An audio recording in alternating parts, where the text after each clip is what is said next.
안녕하세요.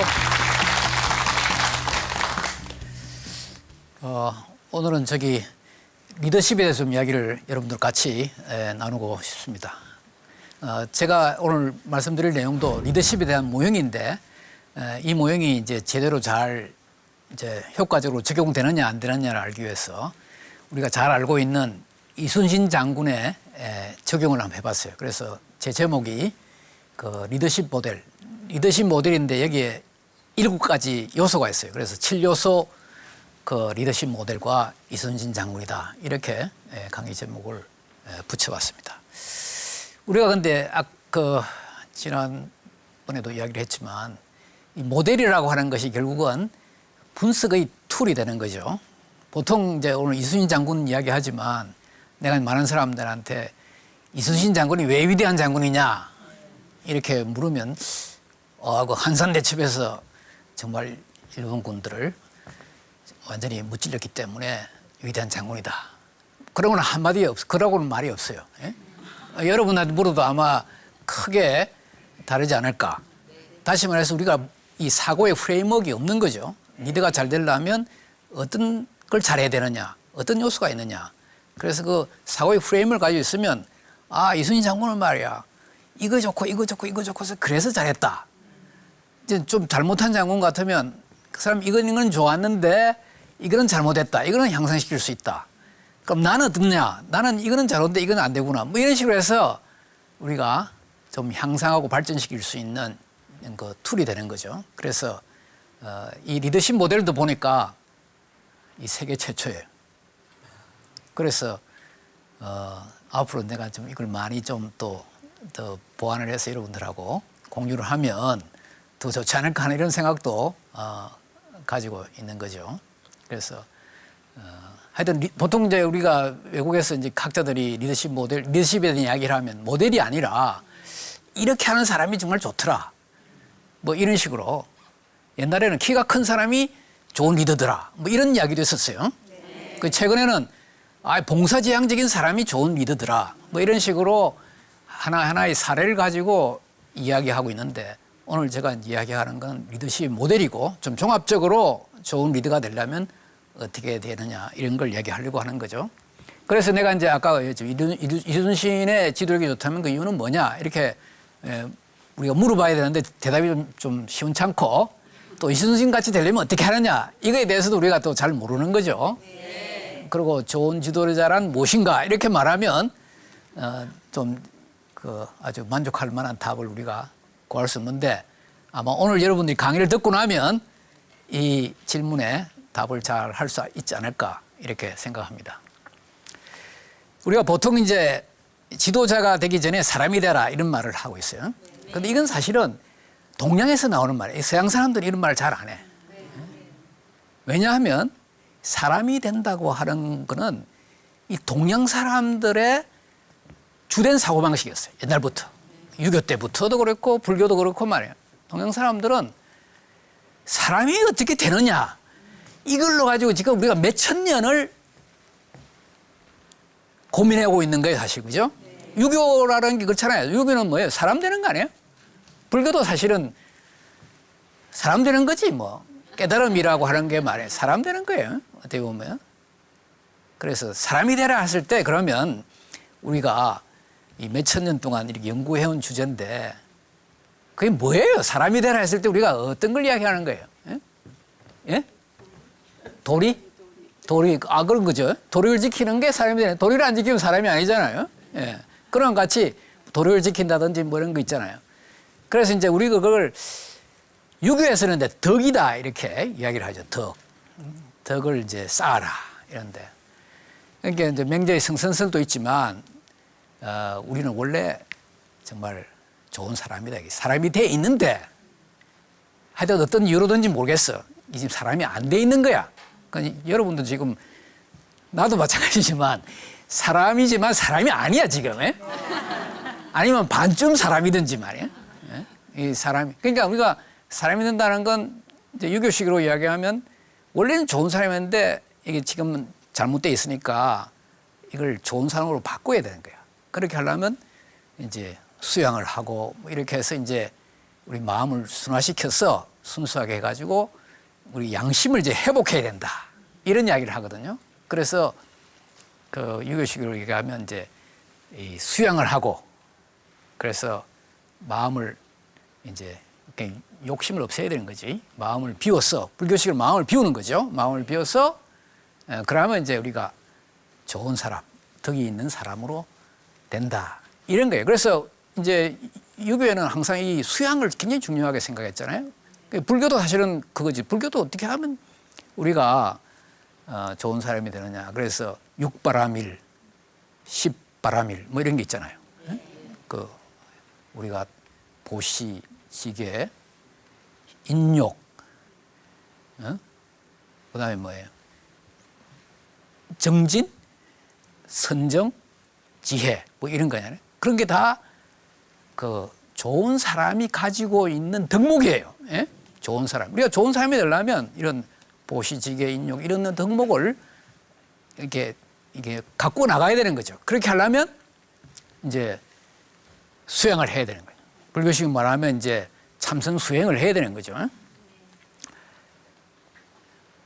근데 내가 이걸 쭉 이렇게 조사를 해보니까, 그 말을 하기 전에, 그래서 이제 우리가 이제 유교식으로 말하면 그 덕목이라고 하는 것이 이제 인이예지 뭐 이런 걸로 나타나고 있어요. 인이예지.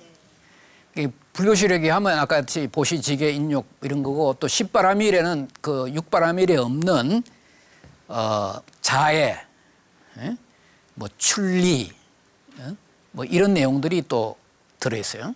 출리라고 하는 걸 내가 좀 이따 설명을 해야 되는데 하여튼 그 출리라는 그러니까 삶에서 좋은 덕목을 이렇게 이야기를 하고 있는데 이 덕목이 이제 많잖아요. 많잖은데 이걸 조금 체계적으로 우리가 생각해 볼 필요가 있는데 여러분들이 정말 저 사람 좋은 사람이라고 할 때 여러분들 기업에서 일해본 경험이 아마 뭐 있는 분이 많을 것 같은데 기업에서 일하면 정말 어떤 사람이 정말 좋은 거예요. 어떤 조직에서 일을 할 때 어떤 사람이 정말 좋은 사람이다. 이렇게 물론 이제 뭐 인의 예지를 가지고 있으면 좋은 사람이죠. 근데 좀 여러분들이 느낄 때 어떤 사람이 정말 좋겠어요. 내가 사장이다. 그러면 어떤 사람을 정말 좋아하겠어요. 예? 예? 근면하고 성실한 사람이죠. 맞아요. 근면하고 성실한 사람. 아까 또 제가 말씀드렸지만 여러 사람들하고 협력을 잘하는 사람. 이런 사람도 그러니까 뭔가 회사나 조직에서 뭔가 잘 되려면 정말 근면하고 성실하고 다른 사람과 협력을 잘하고 뭐 이런 사람들이 대화도 잘하고 야, 넌 보기 싫어. 난 내 일만 할 거야. 이러면 회사가 잘 안 될 거란 말이야. 그래서 대화, 협력, 뭐 근면, 성실 이런 것들이 좋은 덕목인데 이걸 이제 내가 이제 항상 강조한 말인데 근면, 성실은 그 열정적인 사람. 그다음에 대화, 협력하는 사람은 다른 사람한테 애정을 가지고 있는 사람이다 이거죠. 그래서 나는 이제 이 모든 덕목을 종합적으로 살펴보니까 열정과 애정으로 집약이 되는 거예요. 그래서 그러니까 우리가 인의예주도 내가 좀 더 이제 나중에 설명하겠지만 하여튼 이 좋은 덕목 불교에서 말하는 건 유교에서 말하는 좋은 덕목을 이렇게 합쳐서 이렇게 뭉뚱그려 보니까 열정과 애정이다 이거죠. 열정이라고 하는 것이 뭐예요? 열정이라는 때로는 그것이 도전하는 그런 덕목이 될 수도 있고 열정 있는 사람은 용기를 가지고 일을 하는 사람이 될 수도 있고 열정이라는 게 끈기, 뭐 집념 이런 게 다 열정의 개념 아니에요? 또 애정이라고 하는 거는 나누고 또 서로 뭐 배려하고 관심을 가지고 이런 것도 다 애정의 개념이죠. 사실 애정의 개념은 감사하는 것도 애정의 개념이에요. 우리가 다른 사람이 감사하는 건 애정이 없으면 감사를 못하죠. 애정의 기본 개념은 우리가 남이 아니다. 이런 개념이죠. 애정이라는 거. 우리가 남이 아니다. 그러니까 애정을 가지는 거 아니에요. 남이 아니다. 그러니까 좋은 일이 있으면 감사를 하는 거죠. 그리고 우리가 이제 검소한 생활을 한다. 이것도 사실 애정이 있기 때문에 검소한 생활을 안 하는 사람은 남은 생각 안 하는 거지. 자기 혼자 먹는 걸 다 해버리잖아요. 좋은 거 지 다 먹고. 이러면 남은 어쩌라고 말이야. 옷도 너무 좋은 거 자기만 입으면 다른 사람은 좋은 옷을 입을 수 없잖아요. 안 입고 또 위해감도 생기고. 그러니까 이 검소하게 생활하는 것도 사실은 남을 배려하는 거라고. 애정이 있는 사람이 하는 거예요. 그래서 열정과 애정, 이게 상당히 중요한 덕목이겠다. 그래서 우리가 사실 그 사람이 돼야 한다 할 때 어떻게 돼야 되냐 이런 이제 이야기를 하면 나는 열정과 애정. 그래서 난 열정과 애정이 있는 사람, 자기 일을 열심히 하고 다른 사람을 도와주려고 하는 사람은 인격자다. 그죠? 인격자다. 그런데 이제 그럼 어떤 사람이 이런 이제 우리가 아까 수행을 하고 수행을 하고 그래서 자기 마음을 수행한다는 건 마음을 비우는 거죠. 비워서 잘 안 비워지지만 말이에요. 비워서 정말 마음을 양심을 회복해서 이 좋은 덕목을 열정과 애정이라는 있는 덕목을 가지는데 내가 이렇게 좀 조사해 보니까 그러니까 이 동양의 개념에 이 가치라는 개념이 빠져 있어요. 그러니까 우리가 열정과 애정을 가진다는 건 수양과 이렇게 하면 왜 열정과 애정을 가지냐면 아까도 말했지만 이 세계를 보는 눈이 달라지고 인생을 보는 눈이 달라지기 때문에 열정과 애정을 가지는 거다. 사고방식이 달라지기 때문에 그런 거예요. 우리가 자꾸 이게 수행을 하고 막 이 수행한다는 것 때문에 이제 자기 삶을 성찰하는 것인데 성찰하다 보면 자기 사고의 체계가 달라지는 거예요. 아, 인생은 이렇게 살면 안 되는구나. 어? 여러 가지로 경험도 하잖아요. 경험도 하고 뭐 이러다 보면 인생은 이렇게 살면 안 되고 이렇게 살아야 되겠다. 그게 이제 우리 가치란 말이에요. 그러니까 수행을 하다 보면 가치가 확립이 되고 그 가치 때문에 우리가 열정과 애정을 가지게 된다 이런 이야기죠. 그러니까 예를 들어서 이제 그 열정을 가진 사람들이 가치는 어떤 가치냐 살다 보니까 야 일이라는 게 뭐냐 우리가 일을 하는데 일을 왜 하느냐 어떤 사람은 일은 뭐 먹고 살기 위해서 직장에 안 나가면 돈이 안 벌리니까 그래서 내 일을 한다 그 월급 받으러 일을 간다 이렇게 이제 생각하는 사람이 있는가 하면 일이라고 하는 것은 우리 존재의 이유다 이거지. 일을 하지 않으면 존재할 이유가 없어요. 아직 막말로 하면 일 안 하는 사람은 죽어야 돼. 근데 여기 일이라는 것도 여러 가지 일이 있어. 그냥 존재하는 것만으로도 일이 되는 사람이 있어. 그냥 있으면 되면 돼. 그런 사람도 있어요, 분명히. 특히 부모님들은 존재하는 것만으로 일이 되는 사람들이죠. 그러니까 내가 그런 분들까지. 그러니까 좀 우리가 이제 내가 이제 간단하게 이야기하려고 그러는데 일은 사람이 존재의 이유다 이거지. 일을 하지 않으면 이 세상에 보탬이 안 돼. 그럼 왜 존재해야 되냐 말이에요. 그죠? 그러니까 그렇게 생각하면 일이라는 걸 이렇게 가볍게 볼 일이 아니에요. 그리고 일이라는 건 자기의 창조적 표현이다. 내가 무슨 일을 하느냐 하는 건 나를 표현하는 거예요. 그림 그리는 사람은 자기의 자연을 보는 자기의 표현이에요. 그죠? 그림 그리는 사람. 제가 이제 고갱이나 뭐 고그리는 사람들 보면 그 표현하는 뭐랄까, 그 정열이 대단한 거예요. 그러니까 이 베토벤도 그렇잖아요. 베토벤이 작곡할 때 그냥 작곡한 게 아니죠. 그 사람은 이 세상을 보는 어떤 시각이 그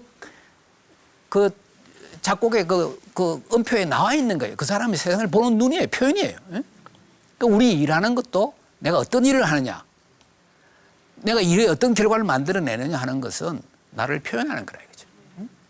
내가 여기 있지 않고 내가 다른 데 가면 돈도 많이 벌고 이러는데 내가 왜 여기서 일하느냐? 그건 나를 표현하기 위해서 있는 거예요. 내가 표현 안 하고 돈 많이 벌려고 그러면 나도 돈 어디 가서 많이 벌 수 있다 이거예요. 그러나 나는 나다 이거지. 나를 표현하는 거다. 그러면 나를 표현하는데 내가 제대로 일을 해야지. 자기를 표현하는 걸 시시하게 이야기하면 그건 뭐예요?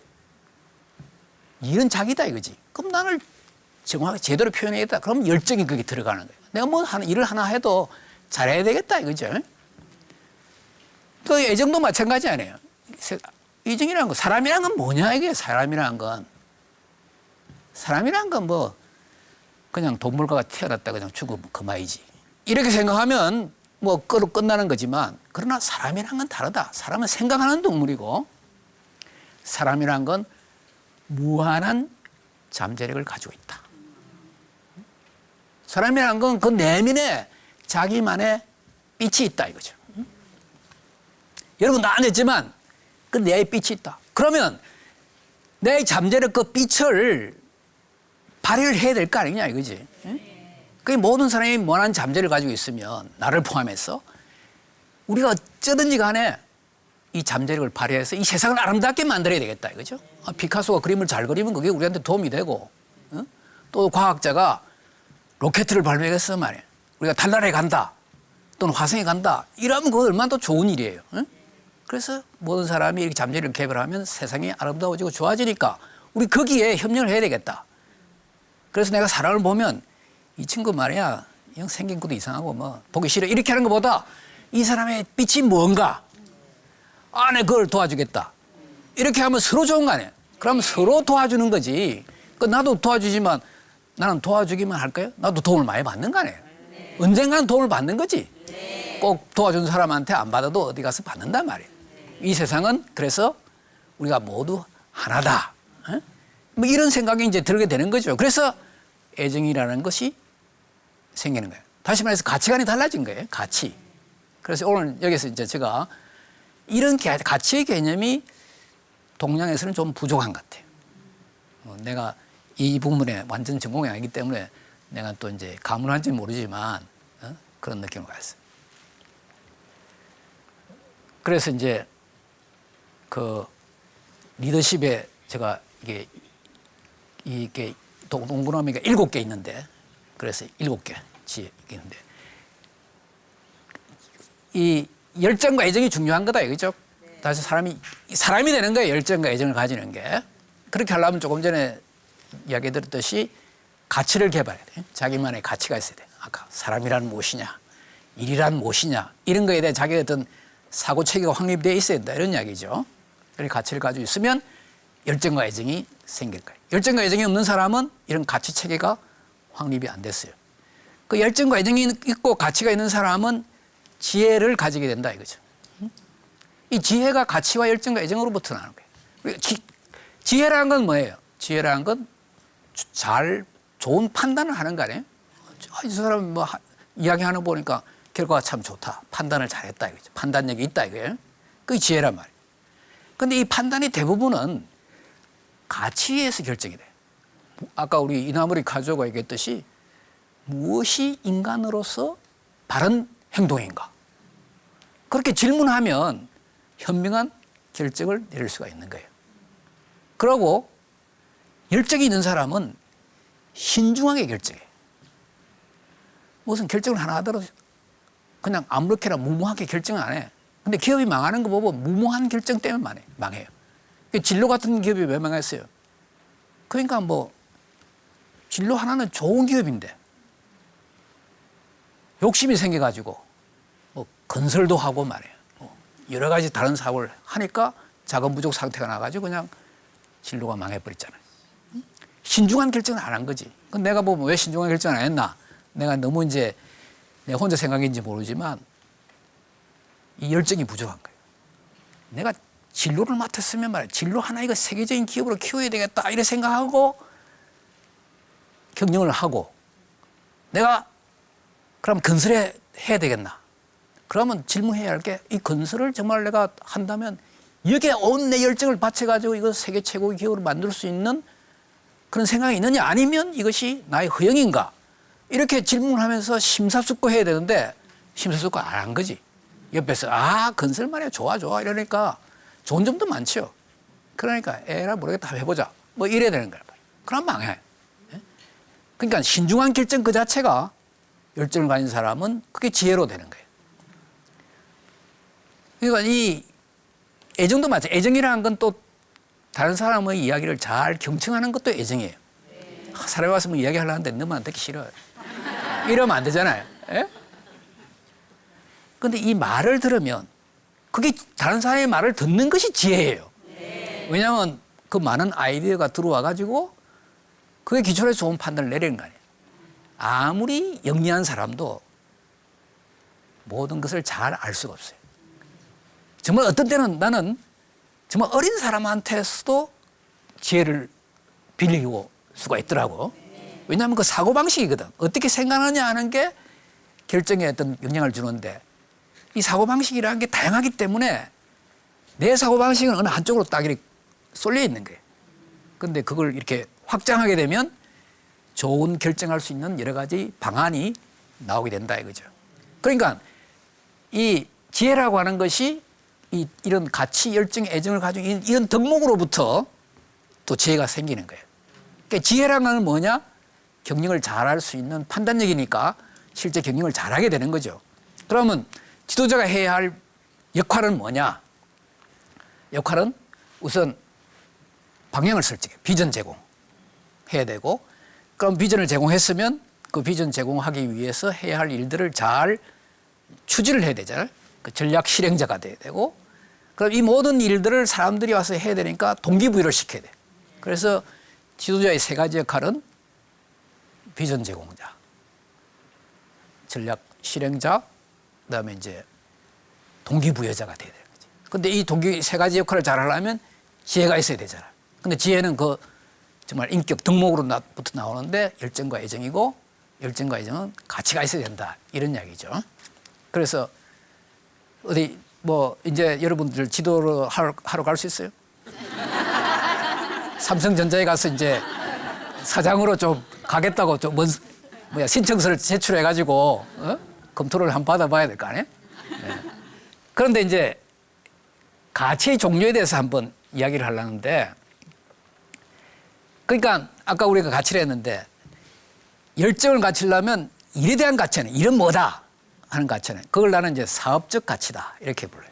그리고 우리가 또 이제 그 사람에 대한 애정을 가지려면 사람은 정말 무한한 잠재를 가지고 있다 이렇게 생각하는 이게 이제 사람에 대한 가치인데 이걸 이제 인간적 가치다 이렇게 부르는 거예요. 근데 또 중요한 가치가 뭐냐 하면 이러한 가치를 가지는 것이 우리 언론 보기에 사람이 열정과 있고 애정이 있는 사람이 있어. 나도 그래 좀 오래 살았는지 말이야. 나한테 짜장면 사주고 막 이런 사람이 있더라고. 그래서 이 사람은 정말 좋은 사람이다 이렇게 생각하고 모든 걸 믿고 뭐 이렇게 했는데 나중에 보니까 사기꾼이야. 그럼 그건 또 어떤 사람 열정이 있어. 열심히 일하는 것 같은데 실제 보니까 그게 열정이 아니라 그러면서 자기 뭐 돈을 빼돌리고 말이야. 이게 탐욕적인 식으로 열정을 나타낸 건가 이거죠. 그러니까 열정과 애정이라도 그것이 순수한 마음에서 나온 열정과 애정이라 이거죠. 여러분들 사탕 발린 이야기에 가서 속아 넘어간 적이 한 번도 없어요? 오래 살다 보면 그런데 능한 사람이 있더라고. 그리고 열심히 일한다고 이렇게 그 목에 열심히 일한다고 해가지고 그 속마음까지 순수하다고 단언할 수가 없단 말이에요. 순수해야 돼 사람이. 순수하다는 게 뭐냐 하면 결국은 이익을 추구하지 않고 이 바른 길을 가려고 하는 사람. 아까 뭐 도리라 그랬어요? 도리를 지키려고 하는 사람이 이제 순수한 거죠. 그래서 이제 조금 여기 들어가 봐야 되겠는데 그 제일 밑에 있는 게 사업적 가치하고 인간적 가치네. 그다음에 사람이 순수하다는 걸 뭘로 알 수 있냐면 도덕적 가치예요. 원칙을 지키는 사람. 도덕적 가치. 그러니까 견리, 사의, 이익을 보더라도 의리를 생각한다, 의로운 걸 생각한다, 바른 걸 생각한다 이런 이야기죠. 그러니까 순수한 사람. 도덕적 가치. 그러니까 정직하고 이런 거예요. 남이 보지 않더라도 바른 행동을 한다. 뭐 이런. 가끔 아무도 안 보면 나는 빨간불인데도 그냥 지나가 버리지만 그러나 그걸 잘해야 된다 이런 이야기죠. 예. 그런데 이제 이게 보통 이제 우리가 일상생활에서 가질 수 있는 가치예요. 이게 사람이 도덕적으로 바르고 좀 인간적으로 가치를 가지고 있고 사업적 가치가 있으면 이게 진짜 덕목이 좋은 덕목이에요. 근데 이런 덕목을 개발한다는 게 아까 수행을 한다 그랬잖아요. 근데 수행도 이게 아무나 잘하는 게 아니더라고. 수행을 잘하는 사람이 있어요. 그런 사람을 우리는 문화적 가치가 있는 사람, 인생에 대해서 고민하는 사람. 응? 나는 내 친구가 고등학교 때부터 고민하는 친구가 있어. 그래가지고 막 염세주의자랄까 막 그래가지고 학교도 안 나오고 말이야. 막 이러더라고. 근데 이제 너무 그래 되면 곤란하지만 근데 너무 또 인생에서 생각하지 않는 사람이 있어. 에이, 생각하다 보니까 잘 생각이 안 나니까. 이거 어려운 잖아요. 생각한다는 게 어려운 거지. 그러니까 에이, 적당히 살지 뭐 그렇게 내가 통뼈냐 뭐 이러면서 그냥 이것도 곤란하다 이거죠. 그러니까 이게 문화적 가치를 가지게 있어야 된다. 그러니까 성찰해야 되는 거 아니에요? 성찰하는 삶. 그래서 소크라테스가 성찰하지 않는 삶은 살 가치가 없다. 뭐 이런 말을 여러분들 잘 들어보셨는지 모르겠는데 유명한 말 중에 그런 말도 있죠. 그런 게 문화적 가치고 내가 이제 여기서 하나 더 이야기하려는 건 영성적 가치가 또 있는 거예요. 영성적 가치는 자기를 초월하는 거예요. 자기를 초월. 이게 불교가 사실 자기를 초월하는 거 아니에요? 불교가 우리 자기를 초월해야 되죠. 욕심 다 버린다고 하는 게 자기를 초월하는 거예요. 자기를 초월하면 생사를 초월할 수 있는 거죠. 자기를 초월할 때 모든 욕심, 그게 불교에서는 그걸 출리라 그래요. 출리. 출리는 세상을 떠난다 뭐 이런 뜻도 비슷한데 그만큼 이 속세를 완전히 탈피하는 거죠. 그래서 이 세속적인 욕망이 정말 덧없다, 쓸데없다는 걸 우리가 인식을 해요. 사실은 쓸데없는 거죠. 이 세속적인 욕망이라는 게 정말 필요 없는 거예요. 근데 우리는 그게 끌려다니고 있는 거 아니에요? 그래서 그런 가치, 자기를 초월하고 생사를 초월하는 그런 가치를 우리는 영성적 가치라 그러는데 이 영성적 가치가 있으면 어떻게 되느냐? 그 도덕적 가치, 사업적 가치, 인간적 가치가 극도로 강화되는 거죠. 영성적 가치가 있을 때. 그 사람이 열정이 있는데 이 사람은 물불을 가리지 않아. 정말 뭐 밤잠을 안 자고 하야. 그럼 이건 그 사람 영성적 가치가 있기 때문에 그런 거예요. 영성적 가치가 없는 사람은 야, 뭐 적당히 건강도 생각하고 적당히 해야지 뭐 물론 건강을 생각하지 말라는 게 아니라 하여튼 이 영성적 가치가 있을 때 이 사업적 가치, 인간적 가치 이런 게 아주 극도로 강화되는 거예요. 우리 모두 다 이런 가치를 가지고 있지만 그 가치 수준이 다 다른 거예요, 사람마다. 우리가 다른 사람을 전혀 사랑하지 않는 건 아니잖아요. 그래서 사람마다 그 사랑의 강도가 다른 거예요. 평생을 어떤 한 사람을 위해서 그 헬런 켈러를 그 돌보았던 그 자기 선생이 있는데 그 헬런 켈러를 위해서 살았지. 내 이름은 지금 갑자기 또 생각이 안 나네. 그런 사람은 헬런 켈러를 정말 사랑한 거죠. 그 애정을 그렇게 보여준 거 아니에요. 한 사람을 위해 자기 인생을 완전히 송두리째 바친 거란 말이에요. 그런 식으로 그 애정을 가지는 것은 영성적인 측면이 분명히 있다 이거예요. 그래서 제가 이제 이렇게 표를 만들었어요.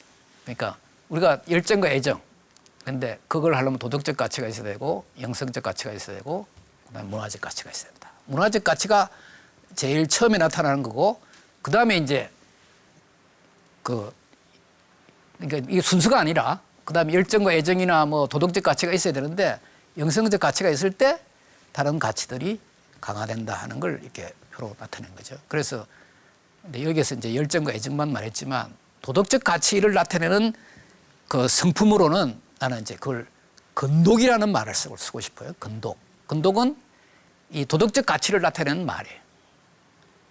우리가 잘 쓰지 않는 말이지만 정약용, 정약용이 이 건독이라는 말을 쓰는데 이 건독이라는 말은 혼자 있어도 뭐 몸조심을 한다. 뭐 이런 뜻이죠. 건독. 그래서 이 혼자 있어도 몸조심을 하는 사람이면 정말 도리를 잘 지키는 사람이다. 이렇게 볼 수 있는 거 아니에요? 그리고 이제 영성적 가치를 가진 사람을 우리가 표현하는 말로 허정이라는 말을 쓰고 있어요. 허정. 이 허정이 그러니까 뭐 노자나 이런 말에서 나온 것 같아. 근데 또 구체적으로 설명하면 시간이 많이 걸리니까 허정. 허는 이제 비운다는 허자래요.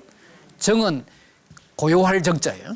허정. 그러니까 마음을 비워서 마음을 고요하게 하는 거.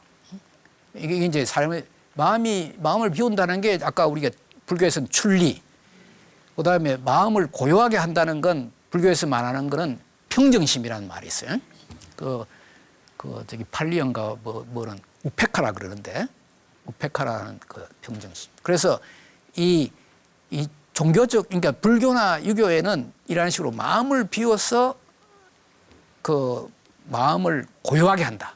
그 마음을 고요하게 한다는 말을 다른 말로 하면 어떤 상황이 닥치더라도 마음이 흔들리지 말아야 된다. 그죠? 상실과 획득. 우리가 살다 보면 뭘 얻는 것도 있고 잃어버리는 것도 있잖아요. 근데 잃어버리면, 얻으면 기뻐하고 잃어버리면 슬퍼하는데 이게 흔들리지 않아야 돼요. 우리가 획득과 상실, 뭐 여러 가지 또 있겠지만 제일 중요한 게 생과 사냐. 살고 죽는 것만큼 우리의 획득과 상실에 영향을 주는 게 없잖아요. 거기에도 흔들리지 말아야 돼요.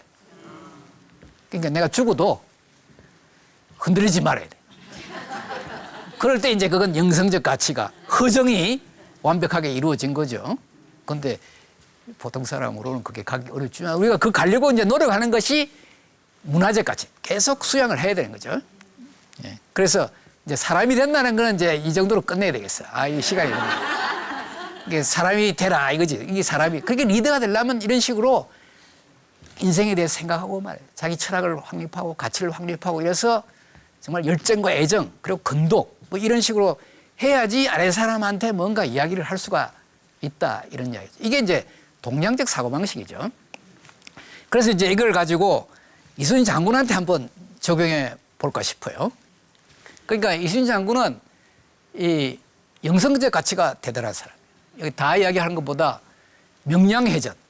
명량해전은 우리가 뭐 하여튼 기록에 보면 13척 가지고 뭐 133척을 격파했잖아요.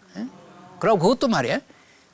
칠천량 해전에서 원균이 칠천량 해전에서 조선 해군이 완전히 박살 나가고 그래서 이 우리 해군들은 그때는 수군이라 했지만 이 수군들은 급에 질려가지고 전쟁이라면 도망가기 바쁜 사람들이에요. 그런 사람들을 모아가지고 이 명량해전에서 이제 선 거죠. 그러니까 얼마나 불리한 상황이에요. 백은 또 13척밖에 없어. 겨우 이제 모은 거지.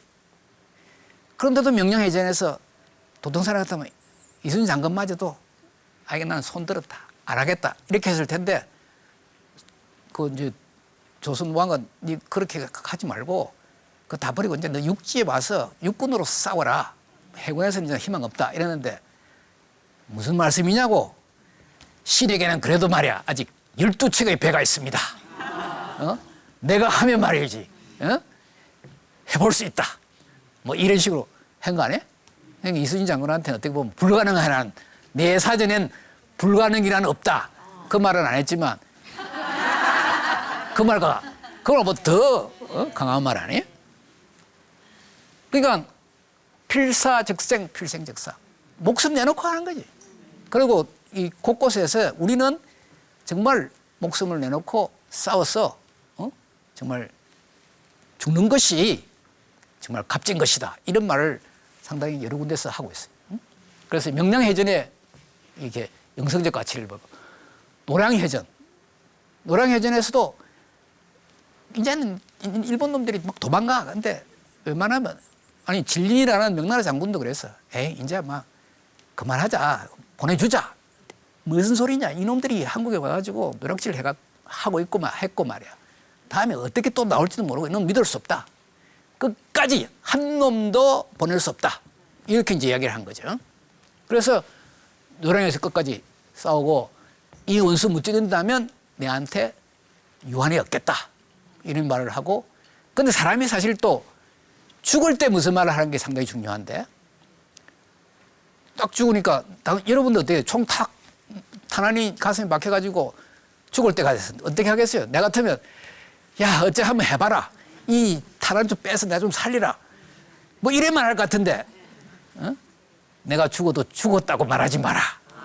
뭐 이렇게 말한다는 건 이 정말 생사를 초월한 사람이 아니냐 이거죠. 아 여러 가지 말이 많지만 재밌는 말이 많지만 요 정도로 하고 지나가야 되겠어요. 예. 도덕적 가치도 마찬가지예요. 도덕적 가치라는 건 정말 자기한테 불리해도 원칙을 지키는 거죠. 특히 재미있는 거는 서익이라는 자기 상관이 그 서열을 바꿔서 사람 승진시키려고 그래. 그럼 보통이면 아예 뭐 괜찮다 이럴 텐데 이건 안 된다. 이 사람 올리면 정말 승진해야 할 사람이 승진 못 하는데 이건 도리에 어긋난 거다. 자기가 안 한다 그랬어. 그래서 결국 못 해가지고 나중에는 하여튼 이 사람이 이 서익한테 밉보여가지고 직위 해제를 당했어. 너 사표내. 그러니까 물론 이제 완전히 그 좀 쉬어라 이거지. 뭐 그래가지고 파직을 당했고. 그다음 성박이라는 이제 이 사람은 장군이야. 그러니까 자수사야. 그러니까 우리나라로 치면 뭐 지금 현재로 치면 한 소장이나 중장쯤 되는 사람이죠. 그런 사람인데 자기가 그 어느 지역에 뭐 한 예를 들어서 뭐 한 소령이나 중령급으로 이제 일을 하고 있는데 성박이라는 사람이 거기 있는 오동나무를 배워라. 그 오동나무를 가지고 내가 금고를 만들어야 되겠다. 이렇게 한 거예요. 그러니까 오늘 이제 밑에 사람이 왔는데 이 오동나무가 하루 이틀 큰 것도 아니고 말이지. 이게 나라 재산인데 어떻게 이게 사서롭게 금고 만드라고 쓰느냐. 이거 절대 가져갈 수 없다. 이래서 그때 당시면 요즘은 또 더 다르잖아요. 요즘이라도 좀 그럴 텐데 그 당시에 성박이 노발대발했지만 결국 어쩔 수가 없었다.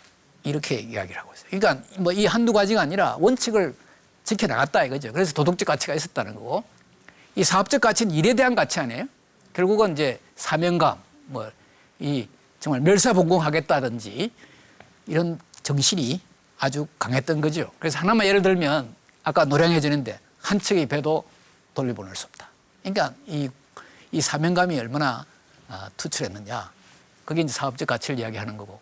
인간적 가치라고 하는 건 이제 뭐 효성이나 우정 뭐 이런 여러 가지를 얘기할 수 있고 특히 이제 애민사상 여기 볼 것 같으면 그 애민사상 세 번째죠. 왜군을 전멸시킬 때도 도망갈 수 있는 배 한두 척은 남겨뒀다. 그러니까 완전히 선멸하는 것이 아니라 이놈이 다 선멸해버리면 패잔병들이 마을로 들어간단 말이야. 그럼 마을 사람들이 피해를 받을 테니까 오히려 한두 척은 남겨두고 도망가도록 그렇게 했다. 뭐 그건 이제 이 애민사상. 그만큼 이 인간적 가치가 또 상당히 있었던 거죠. 그리고 열정. 그러니까 열정이라는 건 이 열정은 이게 노심초사. 항상 이 전쟁에 대해서 생각하고 어떻게 하면 전쟁을 잘할 수 있을까 이런 걸 항상 생각한 거죠. 그러니까 사람이 열정을 가지면 말이에요. 열정이 아주 깊으면 그 영성적 가치 수준으로 열정이 깊으면 그것이 뭐 우리가 신이라는 말을 용어를 잘 쓰지 않지만 신과 연결된다 이런 말이 있어요. 사람이 어디 몰두하면 말이에요. 몰두하면 신과 연결된다. 다시 말해서 그게 몰입을 하게 되면 창조적인 자기도 생각하지 못한 창조적인 아이디어가 나오게 돼 있어요. 여러분들은 경험 아마 했을 거예요. 저는 뭐 가끔 경험하니까 열심히 하면 하고 나면 내가 이렇게 뭐 일을 잘했나 이런 이야기를 할 수가 있는 거예요. 이제 그게 뭐냐면 그렇게 노심초사 생각을 하니까 명량해전에 이겼잖아요. 13척으로 133척을 이겼는데 밤에 신인이 나타나가지고 이렇게 하면 이기고 이렇게 하면 진다. 뭐 이런 식으로 그 뭐랄까 이 전략을 알려준 거죠. 다시 말해서 이 열정이라고 하는 것이 얼마나 깊었느냐 하는 것을 알 수 있는 거죠. 그리고 이제 애정도 이제 마찬가지인데 특히 이제 군인들하고 이 동고동락한다 할까? 그러니까 어떤 사람은 너무 군인들하고 허심탄회하게 어울리고 이러니까 장수로서의 품위가 없다 이렇게 비난하는 사람도 있었다 그래요. 그 정도로 이 병사들하고도 가깝게 지낸 거죠. 그래서 그런 걸 애정으로 이제 볼 수가 있고 이 지혜 아까 말했지 이순신은 정말 경청을 잘했어요. 그리고 결정도 신중하게 했고 그러니까 23전 23성 그걸 뭐 몇 승 몇 승이라고 하는 걸 내가 다 세워보는 안 했지만 하여튼 전문가들이 23전 23성 어떻게 다 이길 수가 있어요. 그만큼 신중한 결정을 하고 그다음에 항상 전쟁에 나가기 전에는 여러 사람들이 의견을 들어.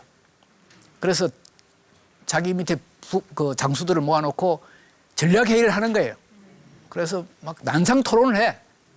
요새도 그런 지도자가 찾기 힘들잖아요. 우리 기업체 가보면 사장이 이야기하면 밑에 임원들은 그냥 아무 말도 안 하고 그냥 듣기만 하고 있어. 거기서 뭐 말했다가 이놈 건방진 놈 이러면 그냥 뭐가지 날아가니까 이야기 안 하고 가만히 있는 게 본전이다 이렇게 이야기 안 하는데 그때 당시 벌써 이 난상 토론을 하고 있는 거예요. 근데 지혜가 상당히 이제 많이 생길 수가 있는 거죠. 특히 이 사람은 전쟁은 국민이 한다. 그래서 국민들과의 소통을 장군이 전쟁만 하면 되지. 그 그러니까 전라도 뭐 하여튼 경상도 이 지방이라 해야 될 그 사람들을 전부 다 소통을 해가지고 대화를 하고 말이죠. 뭐가 필요한가 뭐 이런 걸 다 챙겨 나갔다는 거 아니에요. 그리고 이제 비전 제공자. 그러니까 그 비전 제공자가 되려면 통찰력을 가져야 되잖아요. 통찰력. 근데 이순신 장군은 정말 통찰력이 있었던 사람이에요. 그러니까 통찰력이 있었던 사람의 나타나는 특징이 하나는 뭐냐면 유비무환이에요. 그러니까 그 임진왜란이 하여튼 4월 그러니까 1592년 이제 음력으로 하는 이야기지만 4월 13일이 아마 발생 날일 거예요. 그런데 거북선이 완전 테스트도 다 거치고 해가지고 완성된 날이 4월 12일이에요. 그만큼 이 사람 준비가 항상 철저한 거죠. 이 전쟁이 날 것이다. 이렇게 해서 이제 준비를 철저하게 한 거. 이런 게 이제 이 통찰력을 나타내는 거고. 비전 제공자는 통찰력. 그다음 전략 실행자는 추진력이에요. 그러니까 뭔가 일을 하려면 추진력을 발휘해야 될 거 아니에요. 우리가 한산대첩 이야기하잖아요. 한산대첩 얘기할 때 뭘 했냐면 하객진 전법을 했어요. 하객진 전법. 하객진 전법은 학이 날개를 펴는 전법이죠. 그 저쪽에 상대방이 일자로 쭉 와. 보통은 일자로 이렇게 공격해. 일자로 붙어가지고 해서 난 하여튼 공격을 하는 모양이에요. 근데 그때는 하객진 해가지고 일자로 가다가 이걸 학이 날개를 펴듯이 쫙 편 거야. 펴가지고 대포를 가지고 막 쏘니까 갑자기 이제 일본 사람 당황해가 거기서 이제 박살이 난 거죠. 그래서 그건 이제 세계 해전사에 하나의 기록으로 남아 있어요. 그런데 이 하객진 전법을 하려면 이거는 육군만 쓰는 전법이에요. 근데 해군에 쓸 수 없는 게 뭐냐면 이 배가 이렇게 기동력 있게 학처럼 이렇게 둘러쌀 수가 없다 이거예요. 근데 이걸 하려면 노젓기도 잘해야 되고 말이지 방향 전환도 잘해야 되고 뭐 이게 훈련이 보통 심한 훈련이 아니에요. 근데 이순신 장군은 이 하객진 전법을 쓰기 위해서 엄청난 훈련을 한 거라 이거죠. 그래서 이제 그거 한산대첩을 이뤄낸 거 아니에요.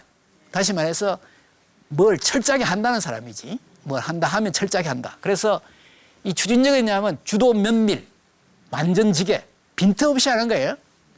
그래서 추진력이 있는 사람이다. 이런 걸 이제 여기서 이야기하려고 하는 거고. 동기부여자라면 친화력이에요. 친화력. 근데 친화력에 대해서 내가 하나만 이야기하려는데 친화력을 가지려면 이 지도자가 목수가 돼야 돼. 목수라는 건 뭐냐면 인재를 골고루 이렇게 등록해 좋은 자리에 목수라는 건 뭐예요? 나무를 이렇게 보고 좀 뭐 이상한 나무는 이상한 나무대로 쓰고 뭐 이런 식으로 적재적소에 쓰는 거 아니에요? 근데 이순신 장군은 이렇게 사람을 잘 쓴 거예요. 그래서 나도용 같은 사람은 불러가지고 거북선 만드는 데 하고 또 뭐 화약 만드는 데 누구를 쓰고 뭐 이런 식으로. 그리고 이 목수가 되려면 주위에 사람이 또 모여야 돼. 사람이 없으면 재료가 없으면 어떻게 사람을 쓸 수 있어요. 그런데 이순신 장군 안에는 사람이 많이 모였어요. 그래서 여기 써난 것이 잘 안 보이지 모르지만 방담첨사 이순신 이제 이름은 같지만 한자는 틀리는데 이순신이 있고 그다음에 정운, 뭐 배흥립, 어영담, 권준 이런 사람들하고는 임진왜란 초기 때부터 특별히 믿는 바가 있어 서로 함께 죽기를 기약하고 매사를 함께 논의하고 계획을 세웠다. 그러니까 이순신 장군 주위에는 사람이 모여드는 거예요. 그러니까 그 모여드는 사람 중에서 자기가 그 적재적소에 그걸 활용하는 거죠. 그래서 이순신 장군이야말로 이 친화력이 정말 뛰어났다. 그 동기부여자가 되려면 친화력이 뛰어나는데 그걸 여기서 이제 이야기할 수가 또 있는 거죠. 그래서 이순신 장군은 그러니까 정말 이 인품도 대단했고 가치가 확립된 사람, 영성적 가치까지 확립된 사람이죠. 그러니까 인품이 대단했고 또 지혜가 대단하니까 이 동기부여, 그러니까 비전 제공자, 전략 실행자, 그다음에 동기부여자, 다시 말해서 통찰력, 추진력, 친화력을 골고루 갖춘 아주 종합적인 그런 지도자다. 이렇게 얘기할 수 있고 동시에 이 사람은 또 정치가 그 국민들을 다 이렇게 또 두고 보살폈잖아요.